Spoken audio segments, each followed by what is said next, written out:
할렐루야. 할렐루야. 삼삼함의 의미가 뭔지 정확히 아직 모르지만 하여간 불러주셔서 감사합니다.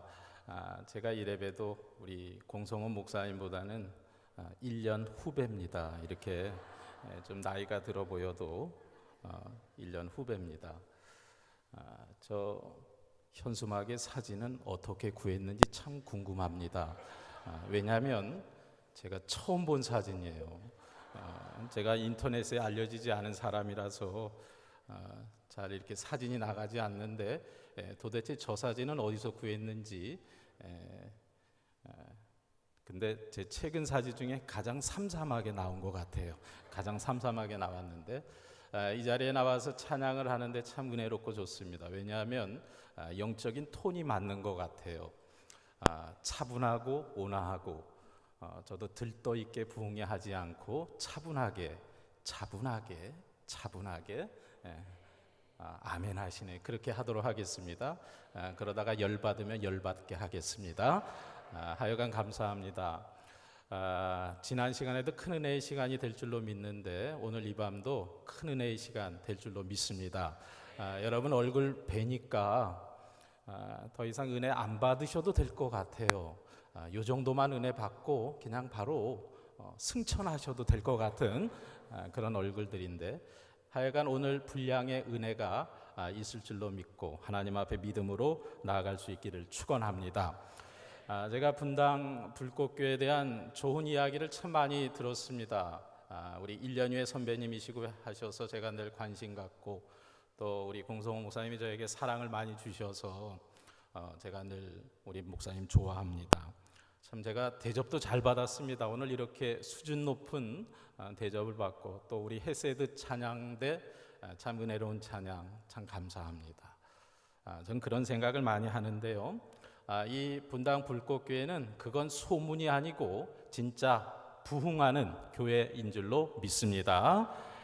여러분이 좀 낯설지 않고 굉장히 오래 배웠던 분들 같아요. 아마 우리 공성원 목사님 뵈니까 그런 것 같아요. 여러분도 그렇지 않아요? 공 목사님하고 저하고 체격이 딱 똑같으니까 얼굴만 바뀐 것 같죠? 체격이 그대로 안정감 있게 보이지 않습니까? 제가 그런 평안한 마음으로 주의 은혜를 함께 나누도록 하겠습니다. 저는 그냥 말씀을 전하는 도구입니다. 이 시간 성령님께서 이 시간 우리에게 행하시기를 원하시는 그 말씀을 주시기를 기도하는 마음으로 함께 해주시기를 부탁을 드립니다. 저는 이렇게 부흥 집회 갈 때 많이 가요. 참 많이 가요. 1년에 딱 3번 갑니다. 참 많이 가죠. 근데 이 부흥 집회 갈 때마다 먼저 갖게 되는 기도 제목이 하나 있습니다. 뭐냐면 진짜 부흥에는 부흥이 끝난 다음 날부터 시작이 된다는 거예요.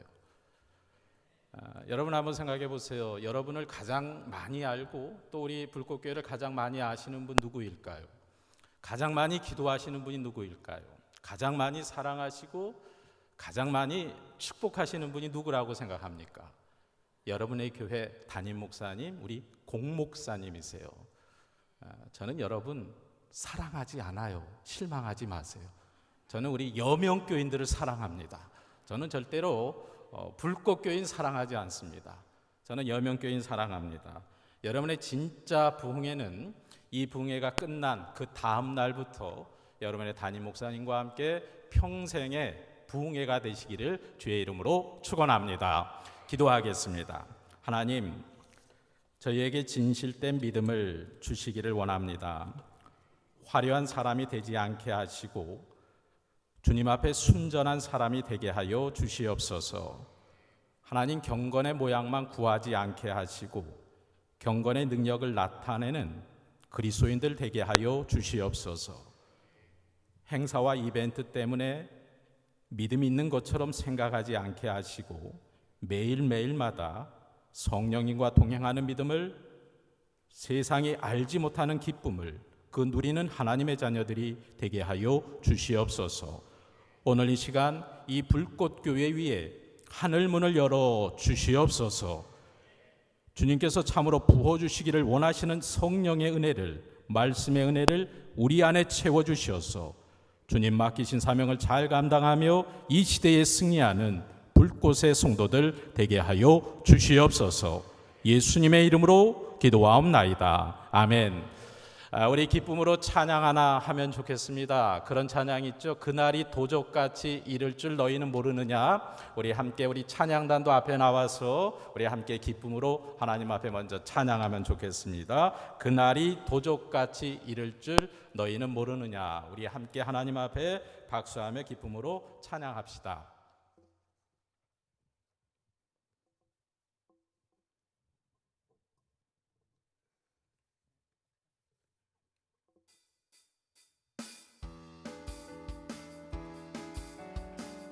박수하며 힘차게 찬양합시다. 그날이 도적같이 이를 줄 너희는 모르느냐. 늘 깨어 있으라 잠들지 말아라 주님과 동행하라. 항상 기뻐하라 쉬지 말고 기도하라 범사에 감사하라.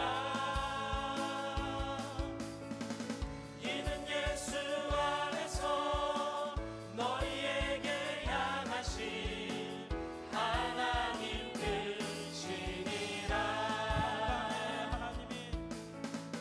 평강의 하나님이 너희를 거룩하게 하시고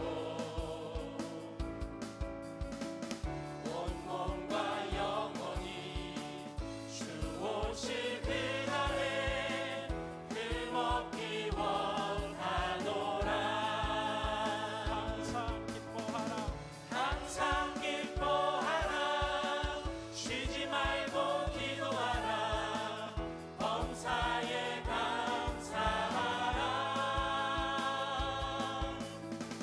이는 예수 안에서 너희에게 향하신 하나님 뜻이니라. 항상 기뻐하라 쉬지 말고 기도하라 범사에 감사하라. 이는 예수 안에서 너희에게 향하신 하나님 뜻이니라. 쉬지 말고 기도하라 항상 기뻐하라 쉬지 말고 기도하라 범사에 감사하라. 이는 예수 안에서 너희에게 향하신 하나님 뜻이니라. 우리 하나님께 영광의 박수 올려드리겠습니다. 저는 매일 아침 7시에서 7시 반 사이에 저는 늘 규칙적으로 하는 일이 하나 있습니다. 강원도 원주에 계시는 저희 부모님께 항상 규칙적으로 전화를 합니다. 전화를 하면 늘 저의 어머님이 전화를 받으십니다. 어머니 접니다. 그러면 제 목소리를 듣고 저희 어머니 첫 마디가 늘 이렇습니다. 요즘 같은 때는 아침 저녁으로 날이 선선하다. 옷 잘 챙겨 입고 다녀라. 그런 얘기를 하십니다. 조금 날이 더울 때는 그렇게 말씀하시죠. 야, 날이 덥다. 너 날 더운데 그래도 건강관리 잘해라. 야, 오늘은 비가 좀 올 것 같다. 제 어머니의 일기예보가 시작이 됩니다. 어떤 기상예보관보다 정확하게 날씨를 예측하십니다. 어머니의 말씀을 소홀히 들었다가는 그날은 혼이 나는 날입니다. 자, 그 다음에 저희 어머님이 제게 이런 당부를 하십니다. 애미 잘 챙겨라. 여자는 뭐 하기 나름이다고요? 남자 하기 나름이다.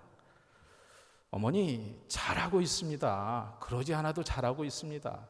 사실은 하나도 못하면서 그렇게 얘기하죠. 잘하고 있습니다. 근데 제가 어느 가정주일에 설교하는 것보다 어머니의 그 말씀이 제 가슴을 짓누릅니다. 그리고 제 어머니가 또 질문을 해오십니다. 오늘은 좀 바쁜 일이 없냐? 어머니가 궁금해하시지 않도록 제 하루의 일과를 쫙 알려드립니다. 그러면 저희 어머니가 다 들으시고 나서 하시는 말씀, 알았다, 알았다, 그 다음 말이 뭘까요? 알았다, 들어가거라. 저는 이 전화의 멘트 가운데 들어가거라, 이 말이 제일 이해하기 어려워요. 저는 도대체 어디로 들어가야 한단 말인가? 어디로 들어가야 되는 걸까? 근데 제 어머니는 단 한 번도 그런 말씀을 하신 적이 없습니다. 제 하루 일과를 다 들으시고 나서 꼭 하시는 말씀이 이런 말씀입니다. 걱정하지 마라. 다 잘 될 거다. 제가 매일 아침마다 어머니에게 전화하는 이유는 아마 그 이유인 것 같아요. 저는 이 어머니의 말씀이 제게는 희망의 메시지이고 행복의 바이러스가 됩니다. 어느 누군가가 걱정하지 마세요. 다 잘 될 겁니다. 그렇게 말해주는 사람이 있다면 얼마나 행복하겠습니까? 우리 옆 사람에게 오늘 이 밤에 한번 그렇게 인사해 봅시다. 우리 옆 사람에게 인사해 봅시다. 걱정하지 마세요. 다 잘 될 겁니다. 하면서 인사하기 원합니다. 걱정하지 마세요. 다 잘 될 겁니다. 어제 이 시간도 참 큰 은혜의 시간이 됐었을 텐데요. 오늘 이 시간에는 특별히 그런 말씀을 드리고 싶습니다. 우리가 은혜를 받죠. 은혜를 받았으면 저는 은혜 받은 자로서 마땅한 상과 또 기도가 있어야 된다고 생각합니다.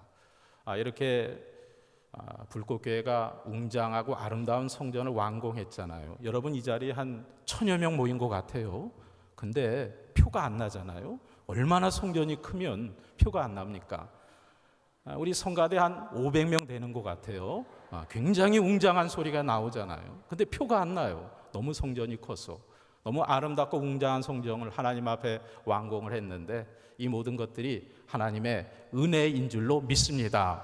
자, 그러면 이제 우리가 은혜 받은 자로 살아야죠. 은혜 받은 자로 사는 게 어떤 믿음인가? 하나님 말씀을 통해서 깨달아 보기를 원합니다. 저는 이 한 시간 부흥 강사로 섰습니다. 부흥 강사의 사명을 다해야 되겠죠. 근데 저도 저희 교회에 부흥 강사님을 초청을 해보니까 때로 정말 민망할 때가 있더라고요. 부흥 강사님이 아니 글쎄 교인들을 담임 목사 앞에 줄을 세우는 거예요. 담임 목사 앞에 교인들을 세우는 강사도 있더라고요. 목사님께 잘해라. 목사님 사모님 속색이지 말아라. 목사님 사모님 뭐 부족하니까 뭐 채워드려라. 저는 그게 부흥 강사라고 생각하지 않습니다. 담임 목사가 시키지도 않았는데 부흥 강사가 그러면 얼마나 어려울까요?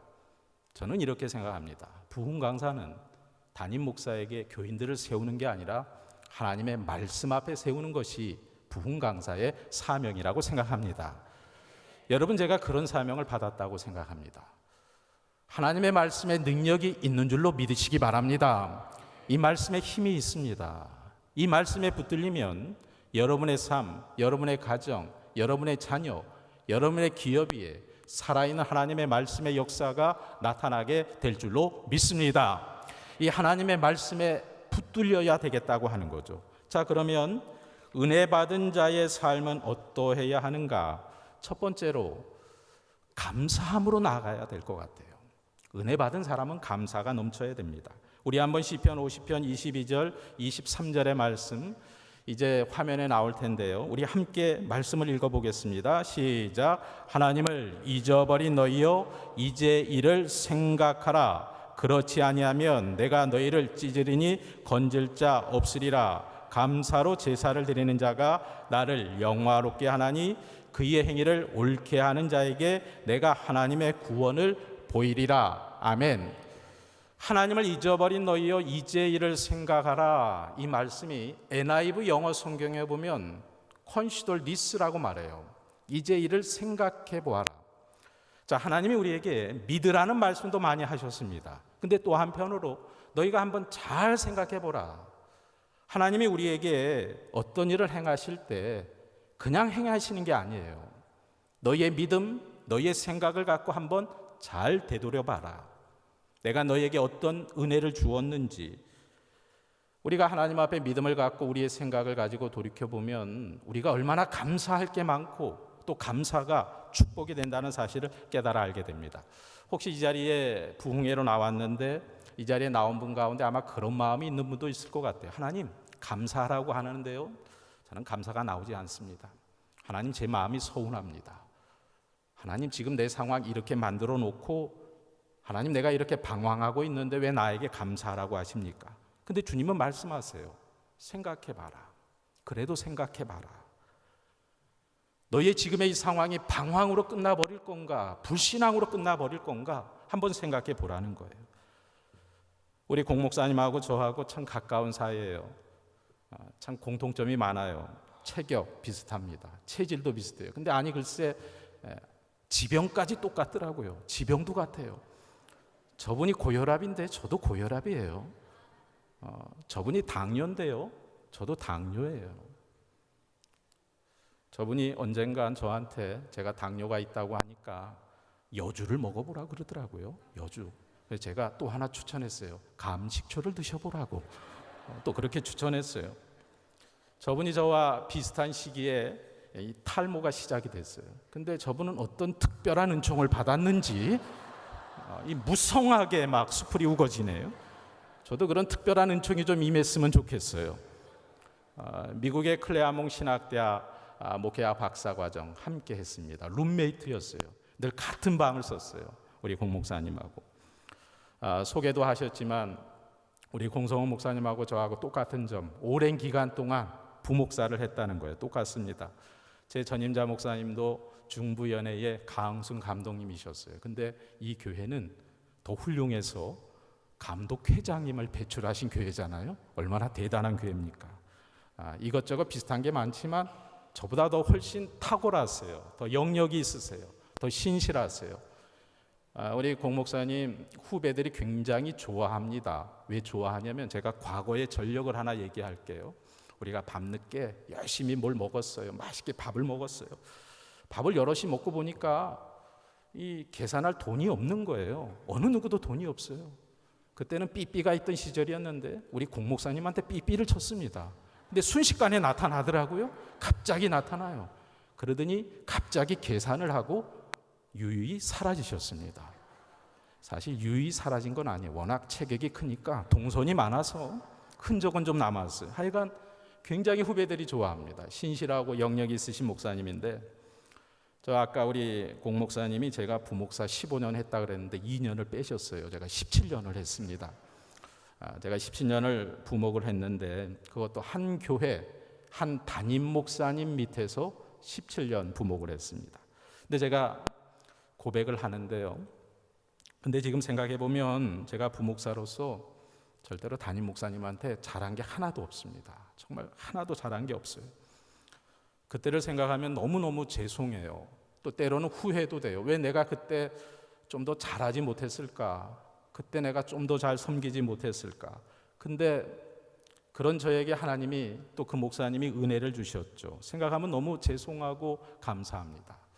저도 이제 담임 목사가 되었으니까 후배 부목사들도 또 전도사님들도 있죠.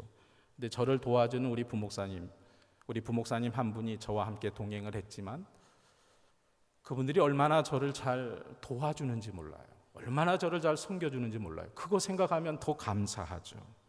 제 부목 시절을 생각하면 정말 그래서는 안 되는데 우리 담임 목사님한테 참 불평과 불만이 많았습니다. 왜 담임 목사님은 꼭 저렇게 하셔야 되는가? 왜 꼭 저렇게만 해야 담임 목사인가? 불평이 많았어요. 어떨 때는 꼴통도 부렸어요. 막 이해 안 되는 게 많으니까 자기 마음대로 꼴통을 많이 부렸죠. 근데 어느 순간 기도 중에 깨닫게 되었습니다. 너가 담임 목사라면 어떻게 하겠는가? 하나님이 딱 물으시더라고요. 부목사인 저에게 물으시는 거예요. 가만히 보니까 저는 저하고 관계된 것만 보는 거예요. 부분만 보는 거예요. 전체는 보지 못하고. 그렇게 깨닫고 나니까 조금 목사님이 이해가 되었습니다. 근데 그 순간이에요. 부목은 부목이에요. 몰라요. 담임 목사님을 모릅니다. 우리 이 자리에도 우리 불꽃교회 부목사님들 계시지만 죄송합니다. 부목사님이 담임 목사님 다 마음을 모릅니다. 직접 해봐야 합니다.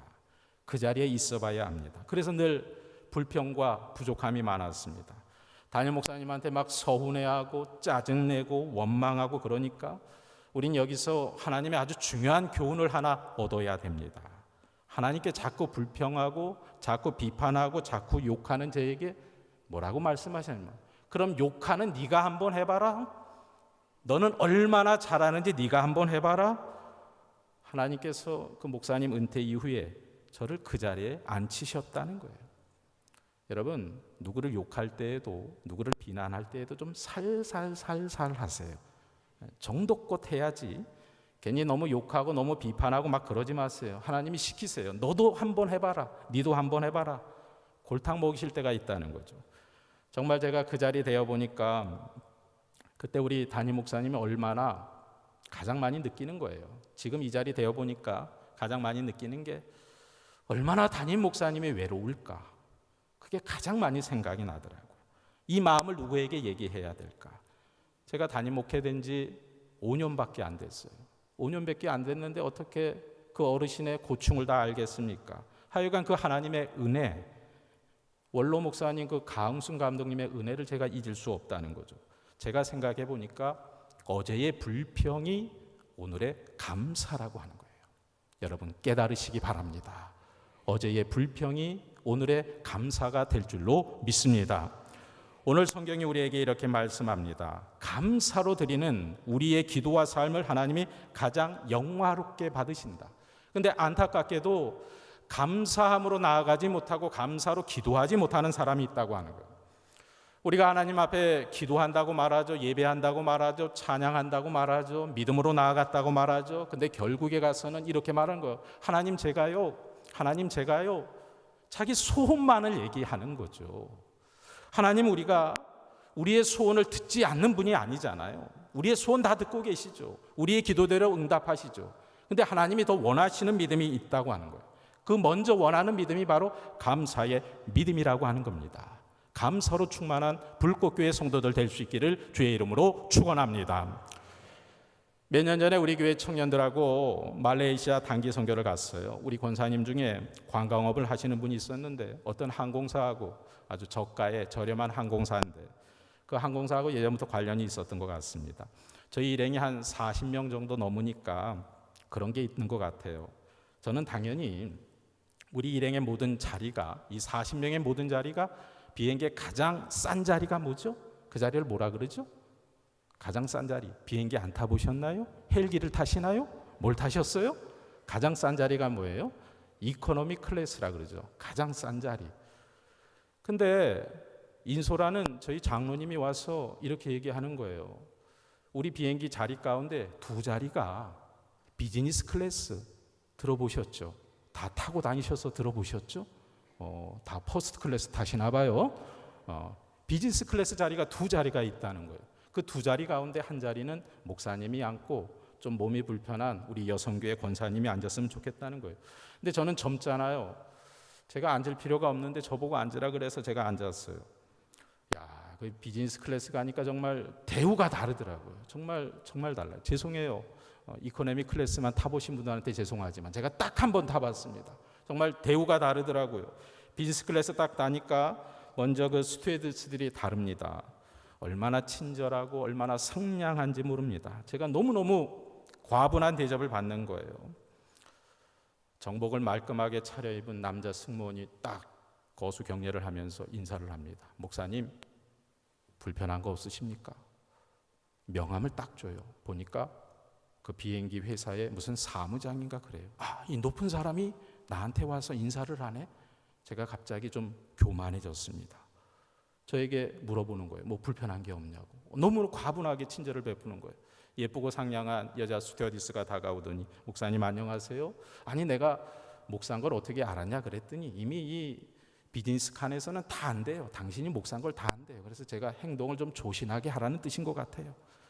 자기도 인천 송도에 산다고 하면서 막 친절을 베푸는데 얼마나 친절한지 그 비행기 안에서 너무나 극도의 과분한 친절을 막 베풀기 시작하는 거예요. 그렇게 친절하게 대우를 받고 내릴 때 그 스튜어디스가 저한테 딱 오더니 이렇게 말합니다. 목사님, 제가 목사님한테 해줄 수 있는 게 없는데요. 지금 비행기 안에서 잘했잖아요. 그렇게 잘했잖아요. 모든 거 잘했잖아요. 너무 과도한 친절을 받았는데도 불구하고 여러분 비행기를 타면 뭐 이렇게 주죠. 뭐 이렇게 스낵 같은 거 그런 거 주면서 딱 얘기하는 목사님한테 해드릴 수 있는 게 이거밖에 없어요. 이거 꼭 가져가셔서 간식으로 드세요. 그러면서 쪽지를 하나 주는데 거기에 이름 셋이 적혀 있었습니다. 목사님 가시면요 우리 항공사 인터넷에다가 요 3명이 친절했다고 꼭 적어주세요. 야, 그 순간 제가 받았던 그 모든 친절들이 막 날아가 버리는 거예요. 물론 제가 와서 그 항공사 인터넷에 요 3명이 친절했다고 감사했습니다. 다 이름을 적었습니다. 여러분 한번 생각해 보세요. Consider this. 생각해 보세요. 우리가 하나님 앞에 예배할 때 하나님이 우리 예배를 다 받으십니다. 이 시간에 예배도 받으세요. 야, 너가 왔구나. 너가 찬양하는구나. 너가 헌금도 드리는구나. 너가 예배하는구나. 기도도 하는구나. 근데 우리는 또 하나님 앞에 이렇게 말하는 거예요. 근데요 하나님 나한테 소원이 있어요. 소원이 있어요. 오늘 시편 37편 4절의 말씀에 보면 또 여호와를 기뻐하라. 그가 내 마음의 소원을 내게 이루어 주시리로다. 우리는 하나님을 예배한다고 하지만 우리의 소원이 이루어져야 기쁜 거예요. 근데 하나님은 뭐라고 말씀하시냐면 아니다. 너가 먼저 나를 기뻐해봐라. 너가 나를 먼저 기뻐하면 너가 말하기 전에 너의 소원을 이루어 주겠다. 오늘 우리의 삶과 기도가 정말 은혜 받은 자의 삶과 기도가 될 수 있을까요? 어떤 기도가 되어야 될까요? 먼저 하나님 앞에 감사로 충만한 기도, 감사로 충만한 여러분의 삶이 될 수 있기를 주의 이름으로 축원합니다. 누가복음 17장에 보면 예수님께 찾아왔던 10명의 나병 환자가 있습니다. 이른바 한센병 환자라고 말하죠. 이 한센병 환자들 모두가 주님의 은혜로 깨끗하게 고침을 받았습니다. 그런데 10명이 똑같이 고침을 받았는데 그 중에 단 한 사람만 예수님께 찾아와서 감사를 했습니다. 이 말씀을 묵상하며 여러분 예수님의 마음을 생각해 봤습니까? 예수님이 물으셨잖아요. 나머지 9은 어디 있느냐? 10명이 고침받지 않았냐? 근데 이 9명은 어디 갔느냐? 왜 한 사람만 왔느냐? 예수님의 마음이 무척 서운하셨죠. 그 9명에 대해서 성경 어느 곳에도 나와 있지 않습니다. 아마 우리가 추측할 수 있겠죠. 예수님께 고침받은 것을 감사하기 위해서 집에 가서 몸을 깨끗이 씻고 선물도 준비하고 가족들과 함께 갔을 거다. 뭐 별의별 이유가 다 있었겠죠. 그러다가 늦었겠죠. 근데 성경 어디에도 그 나머지 9명이 예수님께 찾아왔다는 기록은 없는 거예요. 감사가 뭘까요? 우리의 어떤 격식과 계산 이런 거 가지고 감사하는 게 아니라 지금 나에게 일어난 일에 대하여 내가 감사하지 않는다면 그 감사는 잃어버린다는 거예요. 그리고 그 감사를 다시 되찾으려고 하면 그 감사는 형식이 될 수밖에 없다는 거죠. 미국의 우드랜드 펠로우십 교회의 캐리슈 목사님께서 내 생애의 마지막 한 달이라고 하는 책에 이 10명의 나병 환자의 이야기를 이렇게 표현합니다. 10사람 모두가 선물을 받았지만 오직 한 사람만이 포장지를 벗겨서 진짜 선물이 무엇인지 발견했다고 하는 거예요. 예수님께 찾아와 감사를 표현한 그 한 사람만이 육신의 치료한 뿐만이 아니라 그 귀중한 영혼의 구원을 받게 되었다는 거죠. 이게 바로 감사하는 자에게 주어지는 선물이라는 겁니다. 감사는 우리에게 주어지는 선물 그 자체가 아니라 선물을 주신 하나님, 그 하나님을 바라보게 하는 눈이 열려지게 합니다. 여러분, 복 있는 사람은 어떤 사람입니까? 많이 가진 사람이 복 있는 사람입니까? 큰 것을 갖고 있는 사람이 복 있는 사람입니까? 그렇지 않습니다. 많이 감사하는 사람이 복 있는 사람인 줄로 믿으시기를 바랍니다. 범사에 감사하는 습관을 가지시기 바랍니다. 이 감사가 하나님의 복을 받게 하는 통로가 될 수 있다는 거죠. 어느 원로 목사님 말씀, 우리 후배들에게 늘 하셨던 말씀인데요. 저도 늘 기억합니다. 그분이 그런 말씀을 늘 자주 하셨어요. 여러분들과 여러분의 교회와 여러분의 모든 일들이 은혜로 되었고 은혜로 되고 있으며 은혜로 잘 될 겁니다. 그분이 누군지는 몰라요. 근데 원로 목사님이 그런 말씀하셨어요. 평생을 목회하셨고 목회의 모든 어려움을 이겨내셨고 얼마 있지 않으면 하나님 나라 가셔야 할 그분이에요. 그분이 말씀하세요. 너희 후배들의 목회를 보니까 하나님의 은혜가 아니면 설명이 되지 않는다는 거예요. 하나님의 은혜 없이는 목회할 수 없다는 거죠. 그런 고백을 하시는 거예요. 은혜로 되었고 은혜로 되고 있으며 은혜로 잘 될 겁니다. 주님의 이름으로 우리 불꽃교회 성도들 축복합니다. 여러분의 인생, 불꽃교회와 함께하는 여러분의 삶이 지금까지 이 모든 것들이 은혜 가운데 되었고 지금도 은혜 가운데 되고 있으며 앞으로도 주의 은혜로 인도함 받게 될 줄로 믿습니다. 하나님의 은혜가 있다는 거예요. 이 하나님의 은혜를 놓치지 말아야 한다는 거죠. 저는 목사의 아들로 태어났고 신앙생활을 어려서부터 했습니다. 중학교 때 어느 한 분의 권면으로 사역일을 통해서 주님을 다시 영접하게 되었습니다. 이 중학교 때 구원받았다는 확신을 다시 한번 갖게 되었는데요.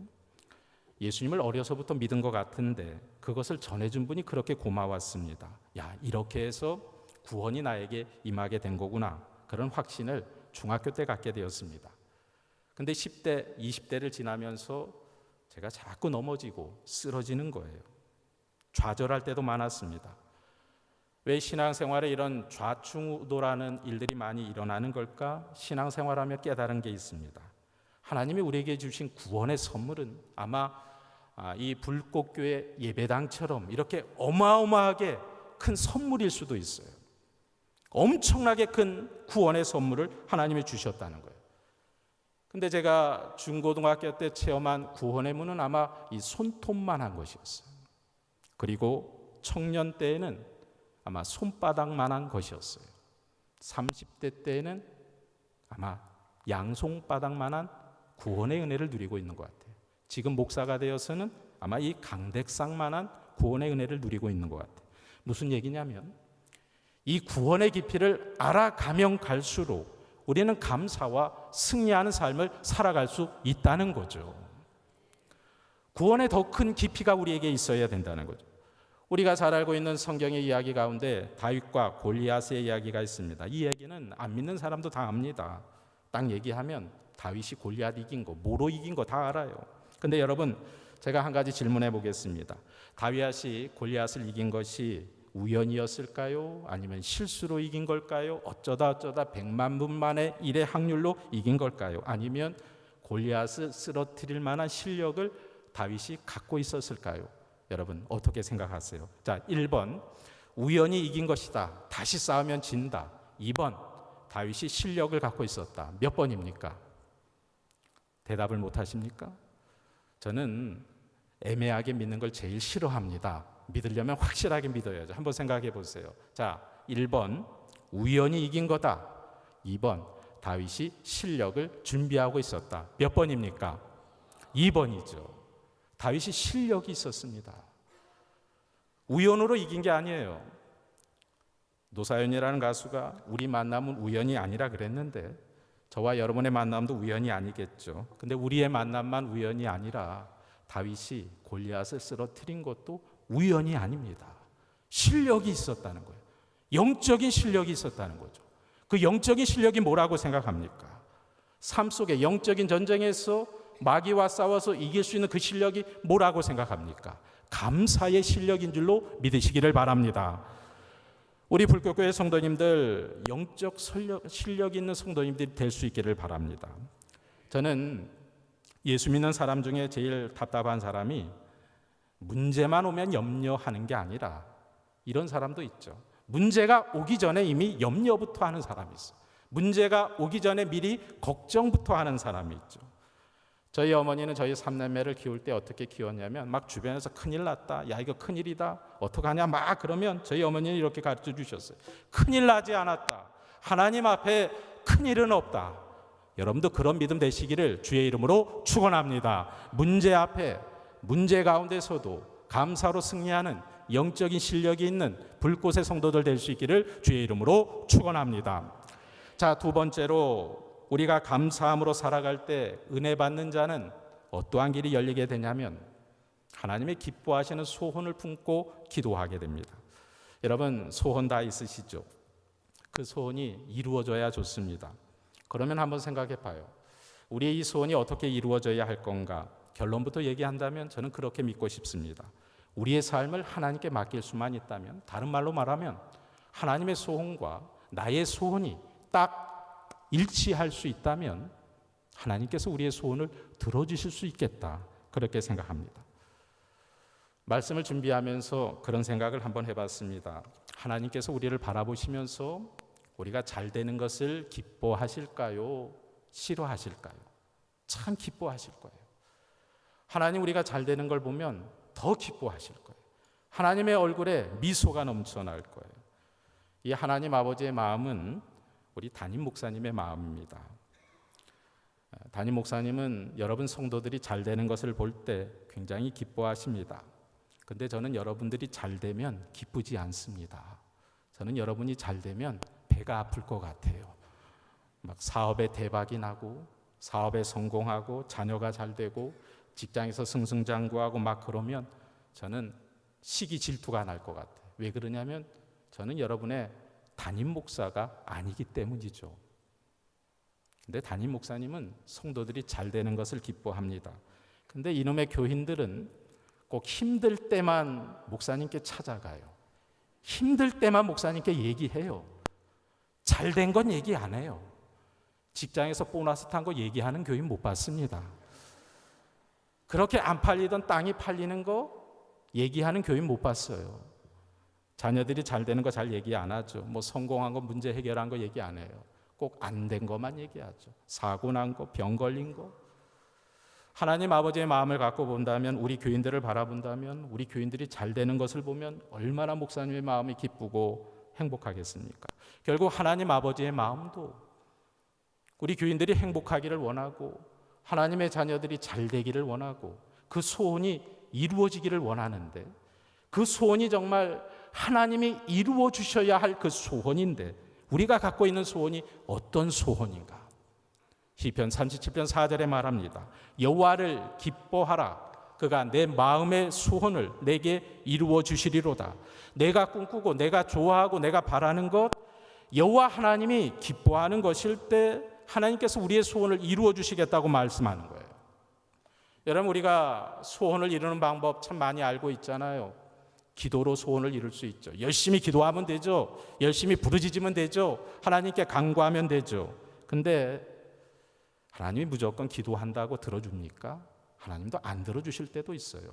왜냐하면 그 믿음을 성숙시키기 위해서 조금 기다리라고 말씀하실 때도 있죠. 여러분이 만약에 이 가족이 세 가족 반이라면 제가 이런 얘기 하지 않을 겁니다. 무조건 기도하세요. 하나님 들어주실 겁니다. 그러나 여러분 그렇지 않잖아요. 때 쓰는 아이의 기도 하나님이 물론 들어주시지만 여러분이 새신자가 아니잖아요. 하나님께서는 그 어린아이의 단계를 조금 뛰어넘는 좀 더 성숙한 그리스도인의 모습을 갖기를 원하신다는 것. 그 다음 단계를 바라보자는 거죠. 요즘 CF 드라마 인기 있는 탤런트가 지금도 인기가 있는지 모르겠어요. 저는 텔레비전을 잘 안 봐서 송중기라고 하는 탤런트가 있다고 하더라고요. 저와 함께 사시는 그분이, 그 여사님께서 굉장히 좋아하는 탤런트입니다. 뭐 육군의 후예? 뭐죠? 당군의 후예인가? 뭐죠? 무슨 후예예요? 태양의 후예예요. 나는 육군의 후예인 줄 알았어요. 그 태양의 후예, 그거를 다운로드해서 보더라고요. CBS의 어느 목사님의 설교를 다운로드해서 보는 거 한 번도 못 봤어요. 근데 태양의 후예는 꼭 다운로드해서 보더라고요. 하여간 어떤 여인이 믿음으로 기도하면 이루어진다는 이야기를 듣고 갑자기 자기 마음에 소원이 생겼대요. 하나님, 송중기를 저에게 주세요. 그 소원이 생긴 거예요. 여러분, 남자들은요, 아무리 송혜교가 예뻐도 송혜교 달라고 기도 안 해요. 그냥 포기하고 살든지 그대로 살든지, 아니면 집에 있는 사람이 송혜교 같은 사람이라고 생각하고 그냥 살아요. 남자들은 그런 기도 안 하거든요.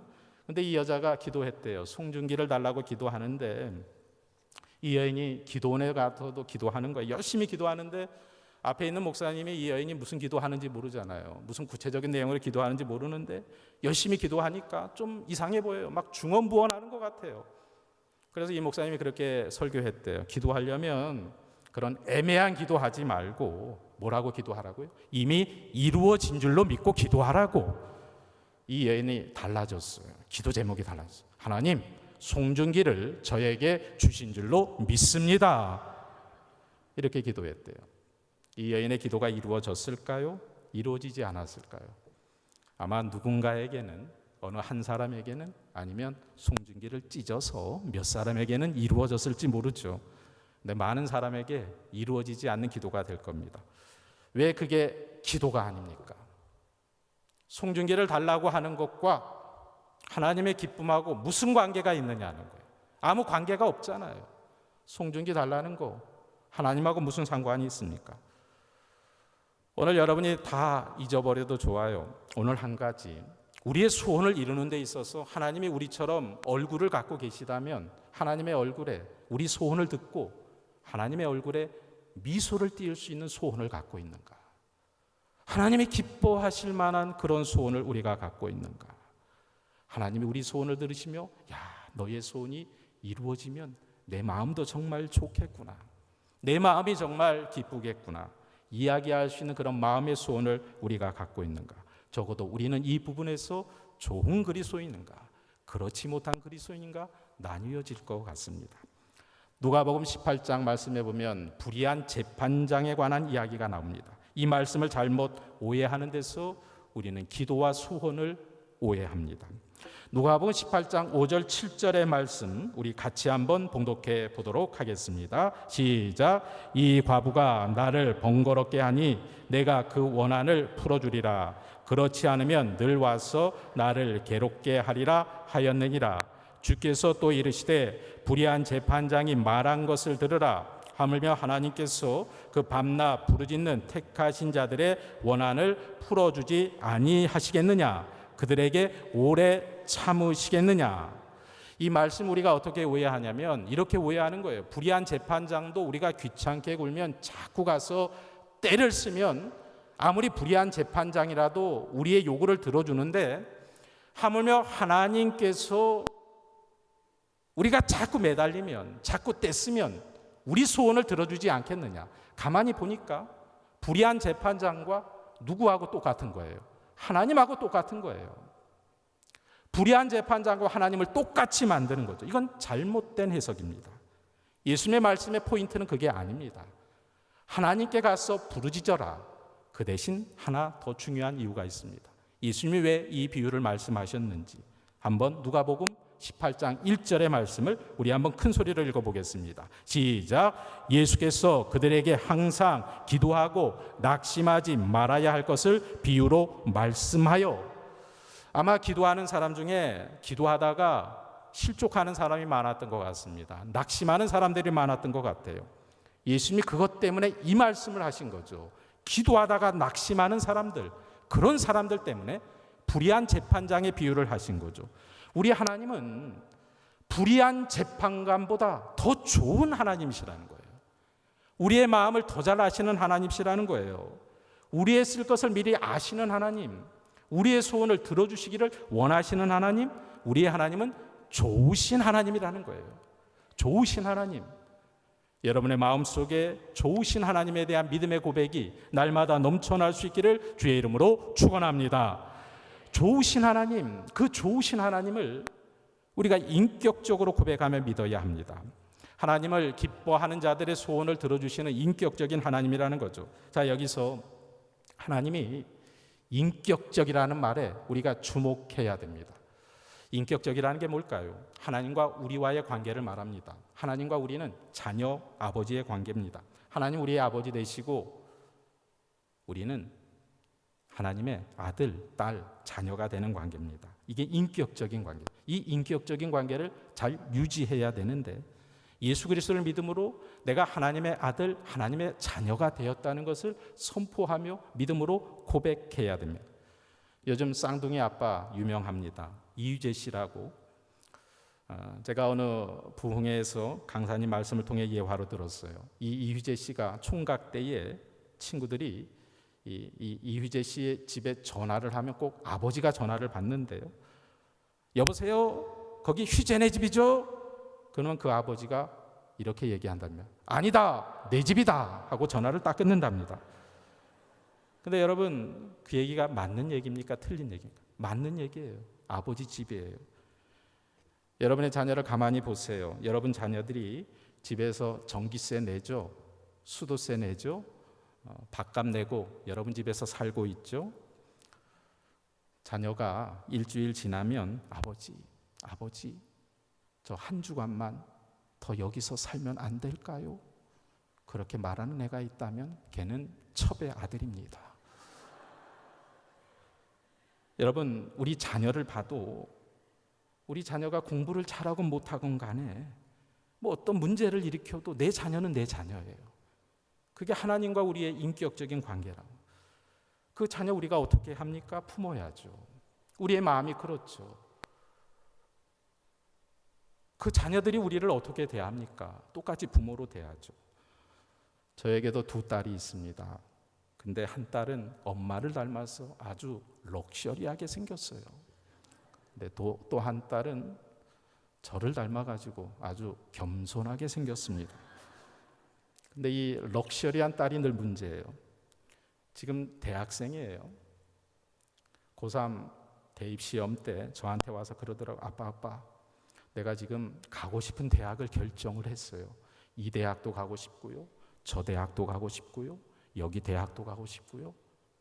다 가고 싶대요. 왜 이렇게 가고 싶은 데가 많은지. 근데 문제는 아빠, 나는 다 가고 싶은데 나를 오라고 하는 데는 한 군데도 없네요. 실력은 안 되고 성격은 밝은 거예요. 근데 저희 아이의 가장 큰 장점은 이 아이는 은혜를 아는 아이라는 거예요. 그래서 그런 아이에게 하나님께서 더 큰 은혜를 주셔서 좋은 대학에 합격하게 해주셨습니다. 여러분은 남의 집 얘기라고 감동도 안 되네요. 저희 집 아이가 대학 갔기 때문에 제가 상당히 기뻤는데, 그것도 대학을 갔는데 장학생으로 간 거예요. 장학생. 여러분 들어보셨어요? 장학생? 장학생으로 간 거예요. 공부를 엄청 잘해서 그렇진 않아요. 인천에 있는 인천 시민이 인천에 있는 대학을 간다고 하니까 당연히 장학금을 주더라고요. 인천 시민 장학금. 그걸 받고 장학생이 되었어요.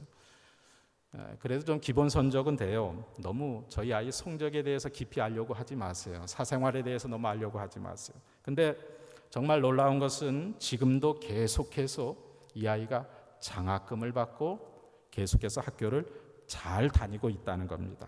여러분, 여기서 얘기를 좀 잘 들으셔야 되는데요. 그때 입학할 때 장학생하고 지금 장학생하고는 조금 차이가 나요. 조금 달라요. 그때는 인천 시민이었기 때문에 인천에 있는 대학에 들어가서 장학금을 받았는데, 지금은 왜 장학금을 받냐면 휴학이다, 성적 미달이다, 학점 미달이다, 뭐다 해가지고 졸업할 때가 되었는데도 아직도 졸업을 못하고 있으니까 그냥 학교를 오래 다니고 있으니까 장학생이 된 거예요. 오래 다니고 있으니까. 그래서 지금도 장학생이에요.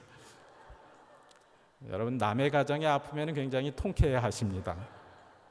여러분, 그래도 그 딸은 제 딸이고 저는 그 딸의 아버지입니다. 이게 아버지와 자녀의 관계라는 거죠. 뗄래야 뗄 수 없는 관계. 이게 바로 인격적인 하나님과 나와의 관계입니다. 그러므로 우리가 인격적인 그 하나님께서는 우리를 인격적으로 대하십니다. 그냥 우리의 모든 소원에 대한 게 아니라 하나님의 기뻐하시는 자들의 소원에 대해 응답해 주십니다. 그 하나님이 인격적인 하나님이라고 하는 겁니다. 제가 예를 하나 들어볼게요. 어떤 아이가 아버지와 함께 장난감 가게를 갔다고 한번 생각해 보세요. 아버지가 아이에게 말하면, 야, 아빠가 오늘 한턱 쏠게. 너 가서 뭐든지 골라와. 너가 고르는 거 무조건 사줄게. 이 아이가 신이 났습니다. 막 돌아다니다가 자기가 정말 마음에 들어 했던 거, 그동안 눈에 봐왔던 거, 그 장난감을 하나 딱 집어왔습니다. 아버지 앞에 딱 집어왔더니 아빠가 이렇게 얘기합니다. 야, 근데 말이야, 좀 그건 우리 수준에 너무 비싸지 않냐? 다른 거 골라와라. 이 아이가 조금 실망했어요. 그러니 또 가서 막 찾아봅니다. 자기 마음에 드는 걸 또 하나 골라왔어요. 딱 골라오니까 아빠가 또 얘기야. 야, 그건 말이야. 너는 작은데 너 그거 갖고 놀려면 너무 크잖아. 너무 큰 거 골라왔어. 다시 가서 골라봐. 이 아이가 조금 더 실망했겠죠. 또 가서 막 고르는 거예요. 막 고르다가 또 하나 골라왔습니다. 딱 골라왔더니 아빠가 또 얘기해. 야, 근데 말이야. 그건 너무 위험하잖아. 좀 안전한 거 골라봐. 그래서 이 아이가 심사숙고해서 정말 자기에게 꼭 필요한 거, 정말 이거 가져가도 아빠가 기뻐할 만한 거, 그걸 골라다가 아빠 앞에 보입니다. 아빠가 얘기합니다. 그래, 그걸로 하는 게 좋겠다. 정상적이에요, 비정상적이에요? 이게 바로 정상적인 아버지와 자녀의 관계입니다. 이게 인격적인 관계라고 하는 거죠. 하나님과 아버지, 자녀된 우리의 관계가 이런 관계라고 하는 거예요. 여러분이 기도하는데 하나님이 안 된다고 말씀하시는 것도 있어요. 하나님이 보시기에 이건 위험하다고, 이건 너의 욕심이라고 말씀하시는 게 있다는 거죠.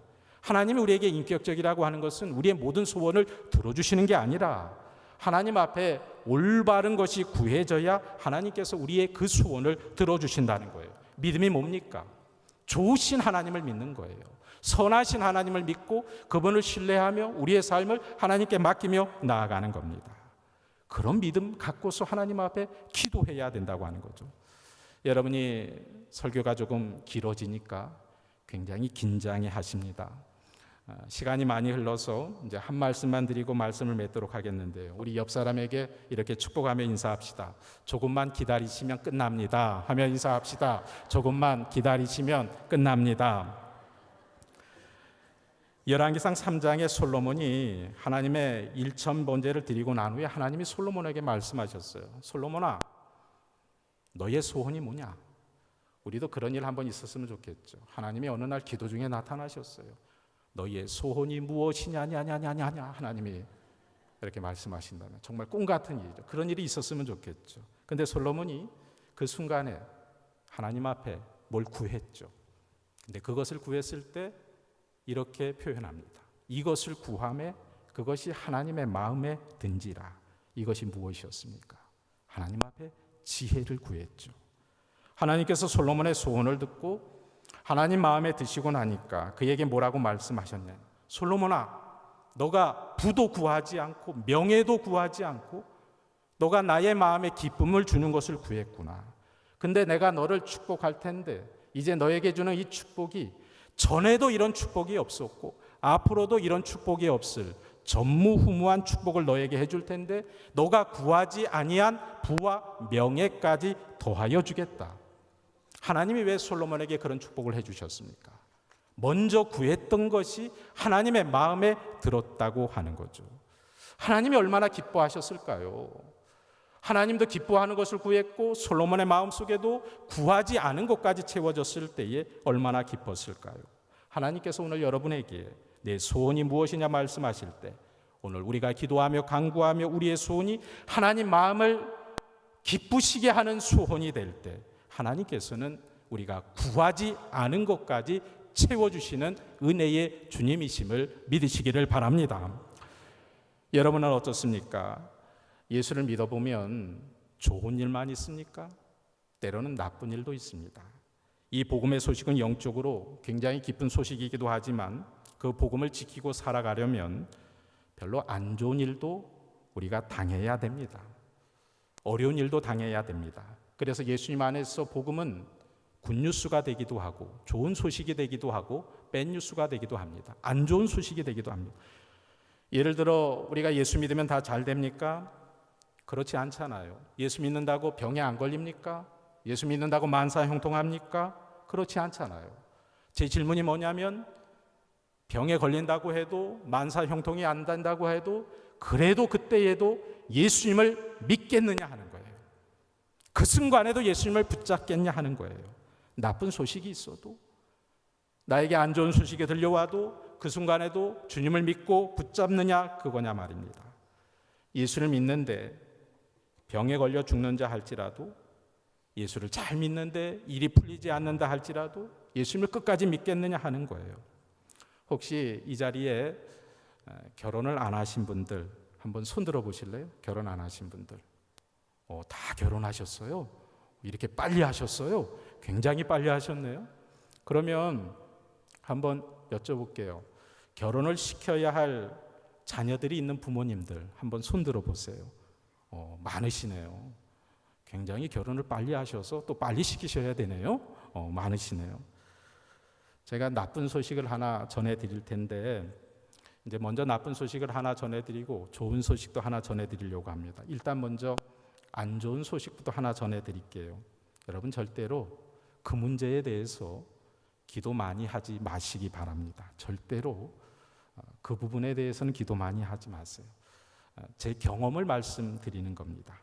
기도 많이 하면 절대로 여러분의 이상형을, 여러분의 며느리감, 사위감, 이상형을 절대로 얻을 수가 없습니다. 그런 사람 만나지 못합니다. 저희 어머님이 저를 위해서 저를 놓고 20년 동안 기도했습니다. 근데 지금의 제 아내를 맞이하게 되었습니다. 근데 중요한 것은 지금의 제 아내가 제 이상형이 아니라는 거예요. 혹시 이거 인터넷에 올라가나요? 인터넷에 안 올라갔으면 좋겠어요. 제 아내는 제 이상형이 아니라는 거예요. 여러분이 기도 많이 하면, 특별히 결혼 안 한 분들, 또 결혼시켜야 할 부모님들, 절대로 그런 기도하지 마세요. 이상형 만나지 못합니다. 그러면 제 아내는 어떤 사람인가? 제가 원하는 이상형이 아마 이런 스타일이었다고 생각해 보세요. 이런 스타일이었는데 20년 동안 저희 어머님이 묵묵히 기도하시니까 좋은 소식이 하나 있습니다. 제 이상형을 주시는 게 아니라 여기에다가 이렇게 더 좋은 것을 더하셔서, 또 더 좋은 것을 더하셔서 하나님의 이상형을 기도하는 자에게 주실 줄로 믿습니다. 하나님은 그런 분이라는 거죠. 우리보다 더 좋은 것을 주세요. 먼저 하나님의 마음에 드는 기도를 하면 하나님 우리에게 더 좋은 것으로 채워주십니다. 저는 여러분에게 믿음으로 한 가지 보증할 수 있는 게 있습니다. 여러분이 하나님을 기쁘시게 하는 소원을 품고 있다면 하나님의 복을 받지 못할 사람이 누가 있을까? 하나님을 먼저 기쁘시게 하지 못하기 때문에, 하나님께 먼저 기쁨을 드리지 못하기 때문에 우리가 복 받지 못하는 거죠. 우리의 소원도 이루어지지 않는 거죠. 먼저 하나님을 기쁘시게 하는 소원을 품으시기를 주의 이름으로 축원합니다. 오늘 이 시간 여러분과 함께 찬양을 하며 기도하기를 원하는데요. 여러분 마음속에 정말 한번 생각해 보세요. 내가 마음속에 품고 있는 이 소원이 하나님을 기쁘시게 하는 소원인지, 하나님이 원하시는 소원인지, 여러분의 소원을 하나님 앞에 다시 한번 점검하는 그런 시간이 될 수 있기를 바랍니다. 여러분의 기도를 통해서 우리가 함께 부르는 찬양의 가사 그대로 은혜의 하늘문이 더 크게 열려질 수 있기를 주의 이름으로 축원합니다. 언제나 감사함으로 기도하시기 바랍니다. 하나님의 기뻐하시는 소원을 품고 기도하시기를 바랍니다. 바로 하나님께서 여러분의 기도를 들으시고 하나님께서 여러분의 기도를 크게 기뻐해 주실 줄로 믿습니다. 우리 하나님 앞에 함께 찬양하며 기도하기를 원합니다.